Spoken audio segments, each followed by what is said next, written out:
News Tamil கழுகு. நீங்க சொன்னது எதுவுமே நடக்கலன்னு ஆரோக்கியமான வியூக வகுப்பாளரை திட்டியிருக்காராம் விஜய்.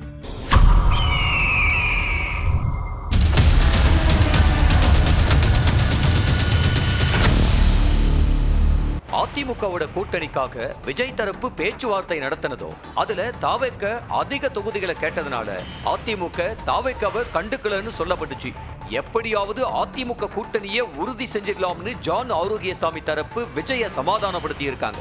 இந்த நிலையில இப்ப அதிமுக பாஜக கூட்டணி உறுதியானதுனால விஜய் அப்செட்ல இருக்காராம். அதனால ஜான் ஆரோக்கியசாமியை தொடர்பு கொண்டு நீங்க சொன்னது எதுவும் ஏன் இதுவரைக்கும் நடக்கல, இதுவரைக்கும் ஏன் நம்ம கட்சிக்கு வர்றதா சொன்ன மாற்று கட்சியை சேர்ந்த முக்கிய புள்ளிகள் கட்சிகள் வரலன்னு அடுக்கடுக்கான கேள்விகளை கேட்டிருக்காராம் விஜய். கட்சிக்குள்ள நடக்கிற விஷயங்களை நிர்வாகிகள் சில பேரு விஜய் காதுக்கு கொண்டு போயும் செவி சாய்க்காம இருந்தவரு இப்ப அதை கவனிக்க ஆரம்பிச்சிருக்காராம்.